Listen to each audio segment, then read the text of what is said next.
Burundais en exil et ceux restés au pays à travers des informations bien fouillées concernant tous les domaines de la vie du pays.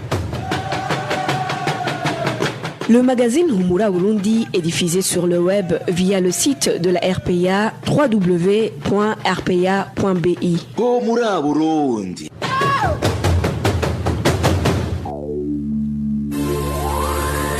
À la présentation, Janvier Ninina Hazgue. Vous êtes les bienvenus, chers auditeurs, au magazine Humura Burundi de ce samedi 20 juin 2020 et passons immédiatement au titre du magazine. Célébration ce 20 juin de la Journée internationale des réfugiés. Le secrétaire général de l'ONU salue le comportement des réfugiés face à la lutte et prévention contre la Covid-19. Les enseignants doutent de la faisabilité de la mesure du chef de l'État qui prône la gratuité de soins pour les retraités. Et dans la rubrique Au cœur de la société, nous reviendrons sur le discours du nouveau président Évariste Ndayishimiye sur le rapatriement des réfugiés. Le développement des titres, c'est dans quelques instants. Et Steveni Ungeko et Fabrice Ndimulkundo sont à la cabine technique. Encore une fois, bienvenue. Détention depuis 7 mois et 29 jours de 4 journalistes du groupe de presse Iwachu à la prison de Bubanza. Le tribunal de grande instance de Bubanza et la cour d'appel de Nahangwa les ont condamnés à un emprisonnement de 2 ans et demi ainsi qu'au paiement d'une amende d'1 million chacun. Christine Kamikazi, Agnès Ndiroussa, Terence Mozenzi et Jide Harerimana ont été arrêtés dans la commune Musigati de la province Bubanza alors qu'ils s'y rendaient pour enquêter sur les combats qui opposaient ce jour-là les forces régulières et les rebelles. Ces journalistes ont été condamnés pour tentative impossible de complicité à l'atteinte de la sécurité intérieure de l'État. Le groupe de presse Iwachu compte porter l'affaire devant la Cour suprême. Le 20 juin de chaque année, le monde entier célèbre la journée internationale des réfugiés. Une journée qui arrive au moment où les réfugiés burundais qui se trouvent dans les différents pays de la sous-région, dont ceux de Nakivale en Ouganda, connaissent de mauvaises conditions de vie, de mauvaises conditions exacerbées par la pandémie Covid-19 qui hante le monde entier. Le point avec Walter Kwizir. Le problème majeur que soulèvent les réfugiés de Nakivale comme handicap à leur survie est de rester enfermés dans leur camp sans rien faire. À ce jour où le monde entier célèbre la journée internationale dédiée aux réfugiés, au camp de Nakivale, les conditions de vie des réfugiés se détériorent de plus en plus suite au coronavirus. Les conditions de vie ont largement changé. Ce n'est pas comme les années précédentes, car les réfugiés ne sortaient plus du camp pour vaquer à d'autres activités quotidiennes. Avec ce coronavirus, personne ne travaille encore, alors que l'aide du HCR est aussi insuffisante.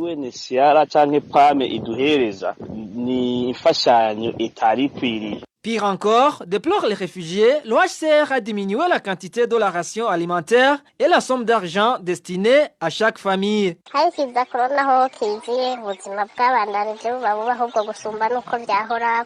Avec l'apparition du coronavirus, la vie est devenue de plus en plus compliquée. Ils ont diminué notre ration alimentaire. Avant, nous recevions 12 kilos de maïs, mais aujourd'hui, ils ne donnent que 8 kilos. Ce que Chiliens ougandais, mais non, ils n'en reçoivent que 22 000.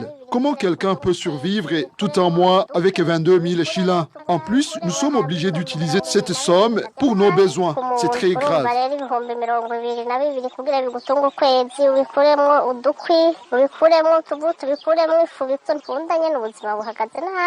Suite à toutes ces mauvaises conditions de vie, ces conséquences commencent à se faire remarquer. Il s'agit notamment des maladies et des comportements inhabituels. Des conséquences ne manquent pas. Si quelqu'un ne parvient pas de manger à sa faim, la malnutrition s'ensuit avec d'autres maladies comme la malaria et la typhoïde. Des enfants qui mendent dans la rue et les jeunes filles adoptent de mauvais comportements.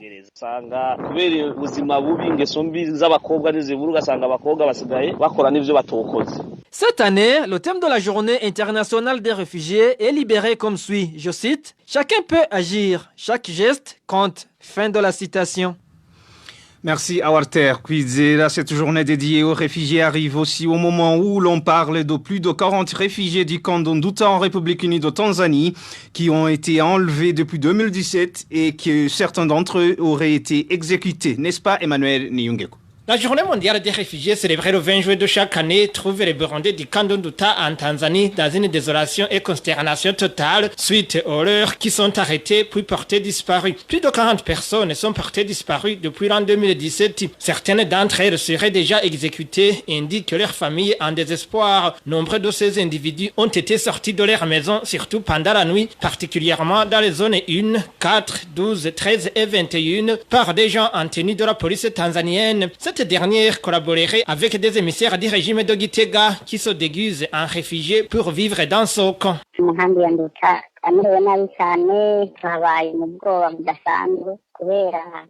Les réfugiés du camp d'Nduta, nous menons une vie très difficile car nous vivons dans une peur panique. Quand les réfugiés sortent à l'extérieur du camp, les uns sont tués, les autres violés. À cela s'ajoutent ceux qui sont enlevés par des personnes en tenue de la police tanzanienne. La plupart des fois, ces gens en tenue policière collaborent avec des agents de sécurité qui sont venus du Burundi. Ce sont les mêmes individus qui nous ont poussés à fuir le pays. Vraiment, cette journée arrive au moment où la peur est immense dans les réfugiés du camp d'Nduta.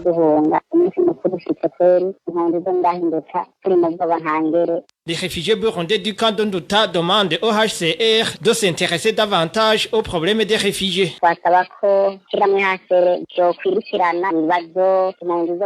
Nous demandons au HCR de suivre de près les problèmes auxquels nous faisons face depuis longtemps, nous les réfugiés vivant en Tanzanie. Il faut que cette organisation onusienne puisse mettre en place des stratégies pour notre protection. Il arrive des fois qu'un réfugié saisisse certaines autorités tanzaniennes pour leur expliquer comment il est persécuté, mais il finit par constater qu'il s'était trompé d'adresse du moment où ce sont les mêmes autorités qui sont à l'origine de ces persécutions.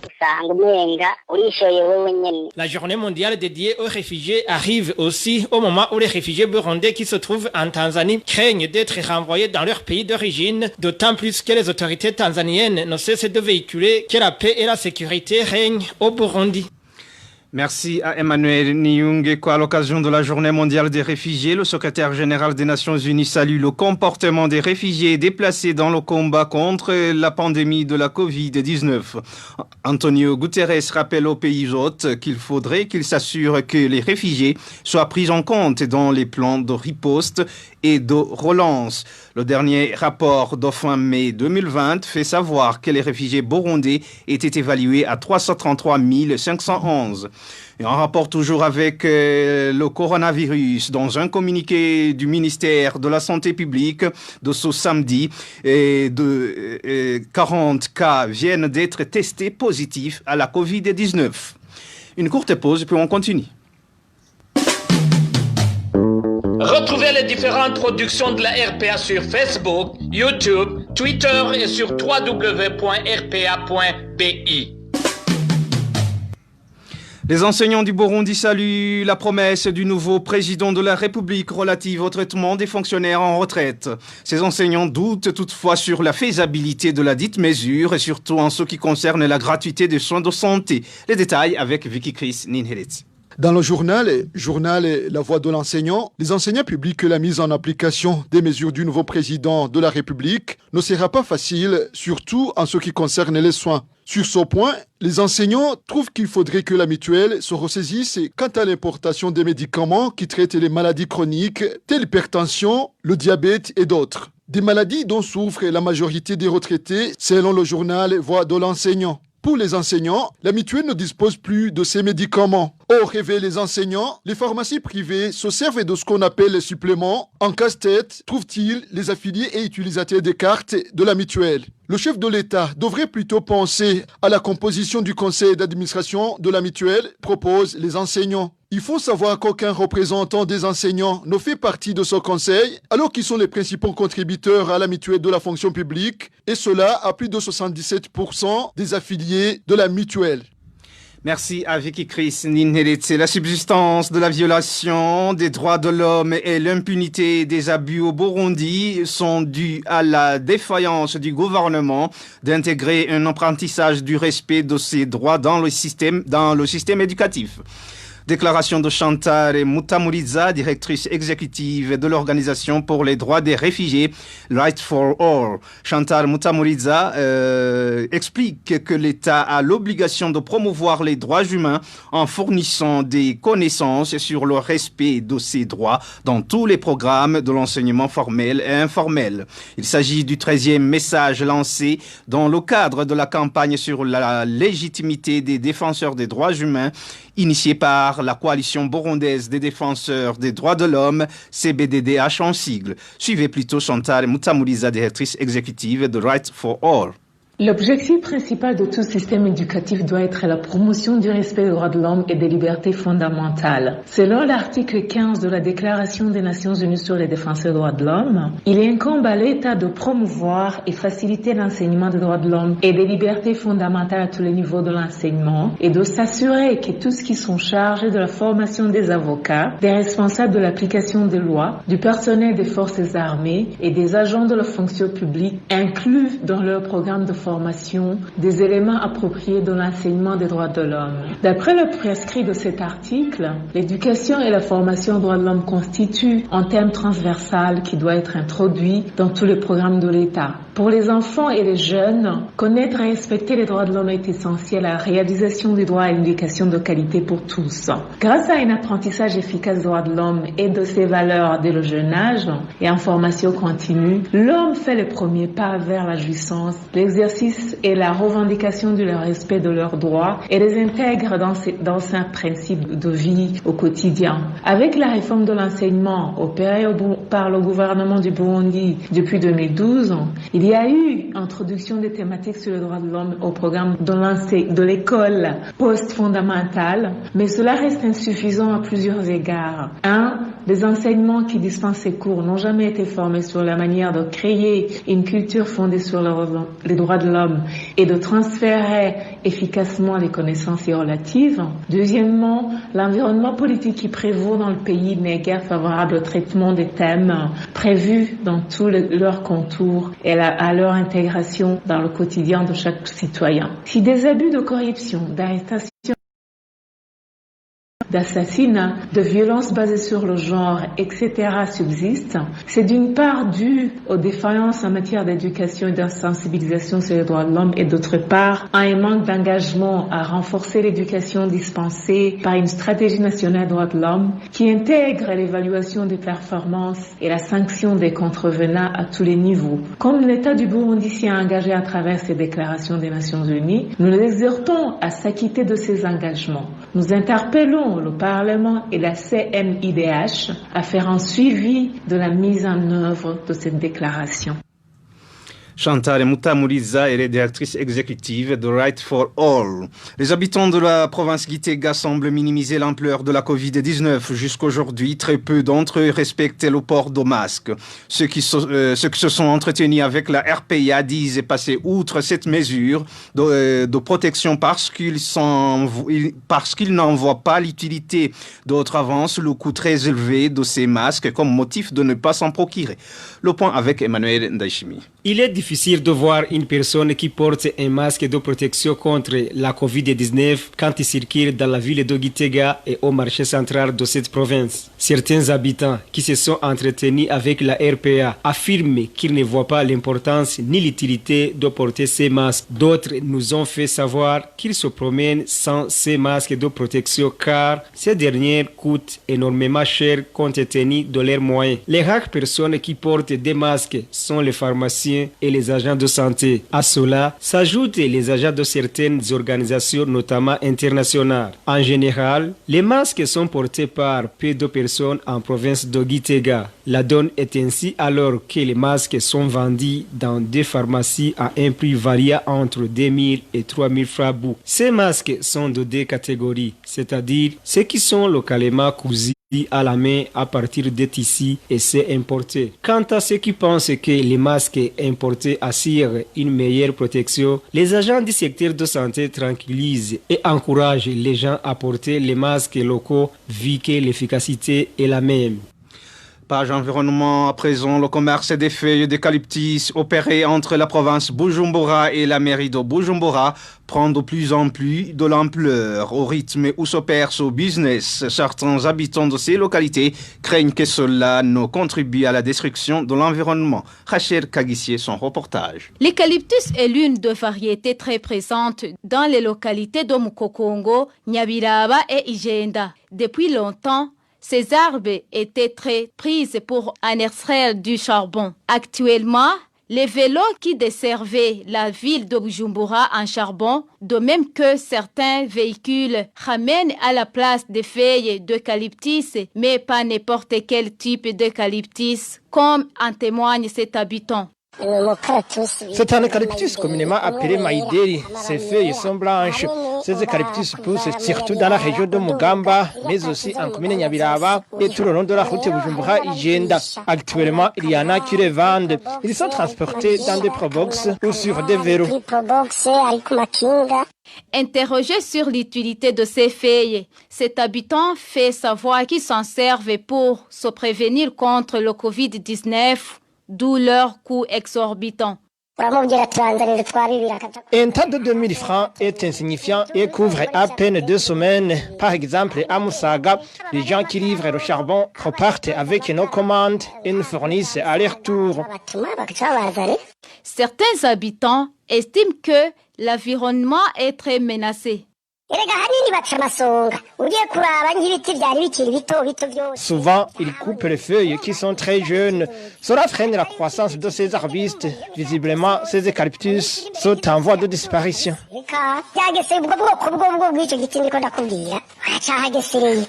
Pour rappel, le ministre de la Santé et de la lutte contre le sida a conseillé ce vendredi à la population de couper court avec l'automédication, surtout celle à base de médecine traditionnelle. Il a également promis que prochainement, des hôpitaux de différentes provinces vont pouvoir diagnostiquer et traiter les cas de Covid-19.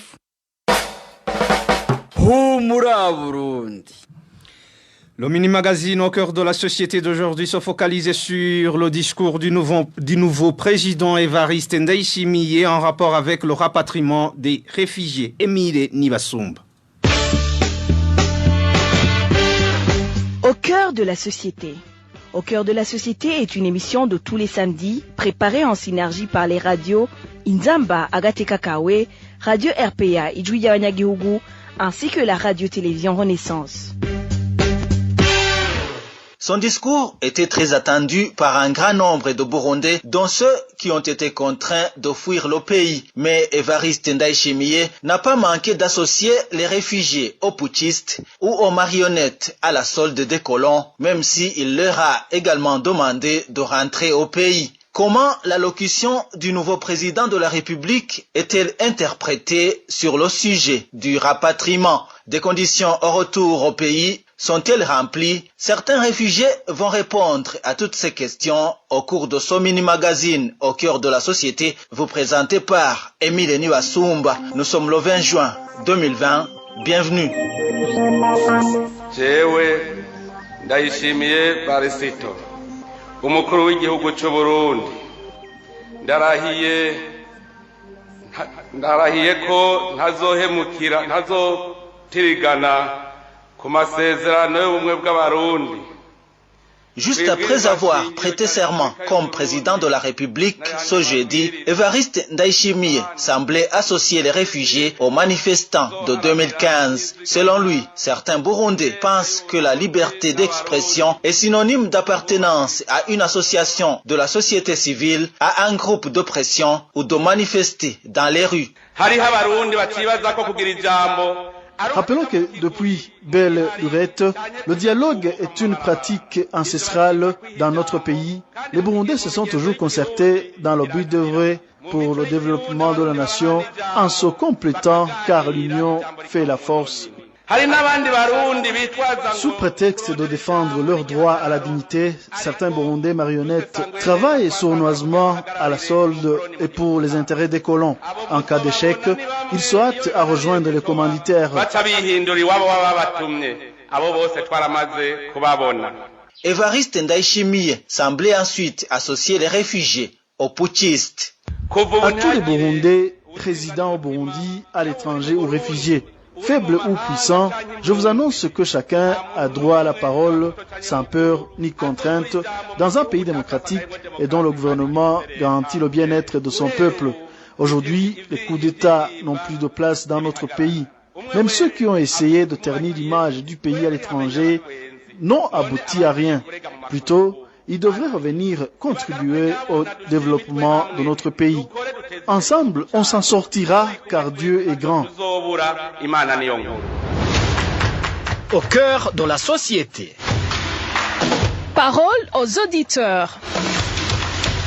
Ce discours du nouveau président de la République du Burundi a suscité des réactions au sein des réfugiés. Thierry Bigirindavi de la télévision Renaissance s'est entretenu avec certains d'entre eux.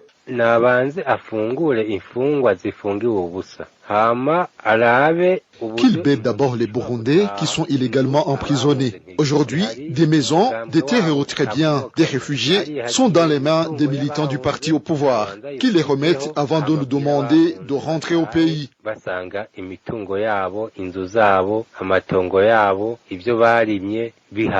Il y a aussi des rapatriés qui sont malmenés dès leur arrivée au pays. Les tueries et l'insécurité sont toujours là.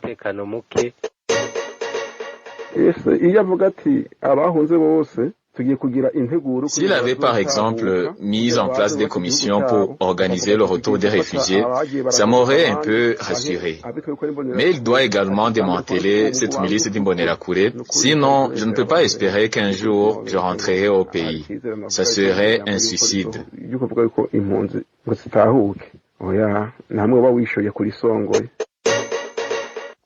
Par rapport au discours du nouveau président Évariste Ndayishimiye, lors de son investiture, ça ne me console pas. Il parle comme son prédécesseur. Le discours qui ne dit pas la médiation avec les politiciens en exil n'a pas de nouvelles pour moi. Je ne peux pas retourner chez moi parce que la persécution des membres de l'opposition continue. Les Burundais, nous sommes totalement fatigués. Non plus les réfugiés seulement, mais ceux qui se trouvent aussi au Burundi. Nous ne voulons pas pour le moment de discours, plutôt des actes. D'abord de désarmer les Imbonerakure et chasser les génocidaires rwandais fédérés Interahamwe, qui libèrent aussi les prisonniers et la revêtir aussi des radios privées, et voilà ce qui va me pousser de retourner chez moi. Au cœur de la société. Qu'en dit l'expert?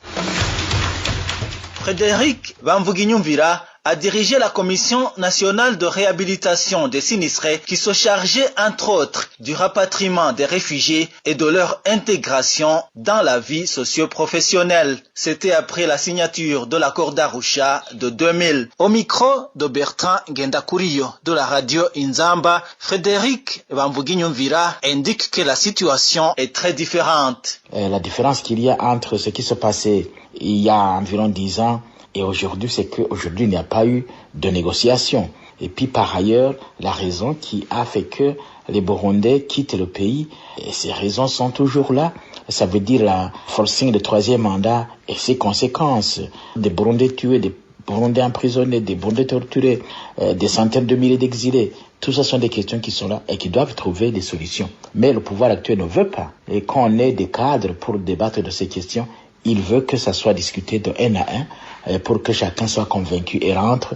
Et ça veut dire qu'ils ne veulent pas et qu'on aborde des questions de façon systématique. Non, ils disent voilà, on t'écoute, tu es convaincu et tu restes ici et donc accepte de vivre comme les autres et tu n'as pas de cachet particulier et pourquoi chercher des négociations. Donc ils ne veulent pas qu'on aborde les questions de fond en termes de gestion de la chose publique. Qu'en est-il du discours d'Évariste Ndayishimiye sur le sujet du rapatriement? Est-ce que nous sommes aujourd'hui tranquillisés par ce discours?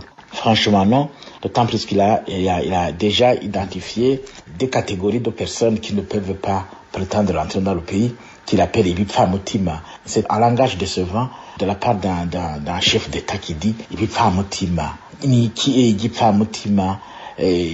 Tel parce qu'il a tenté de renverser les institutions. Et le véritable renverseur des institutions, c'est celui-là qui a forcé le troisième mandat, alors que la Constitution ne l'acceptait pas, justement, et que l'accord d'Arusha ne le prédisait pas ainsi. Donc, autrement dit, ce qu'il essaie d'imposer aux Burundais, c'est la vérité du vainqueur. Donc, ça ne tranquillise pas du tout.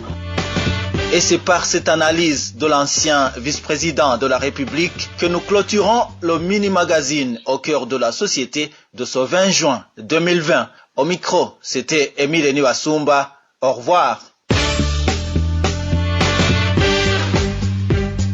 C'était l'émission Au cœur de la société.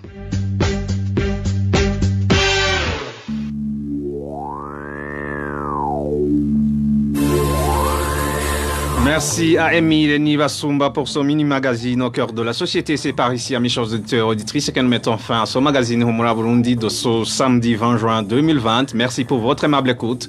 Merci à toute l'équipe de la rédaction pour la collecte et le traitement de toutes ces infos.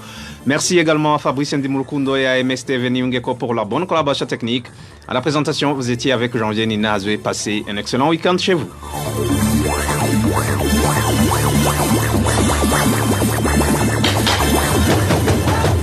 C'était le magazine Humura Burundi. Un magazine comprend pour relier les Burundais en exil, et ce toujours au pays, à travers une information de qualité.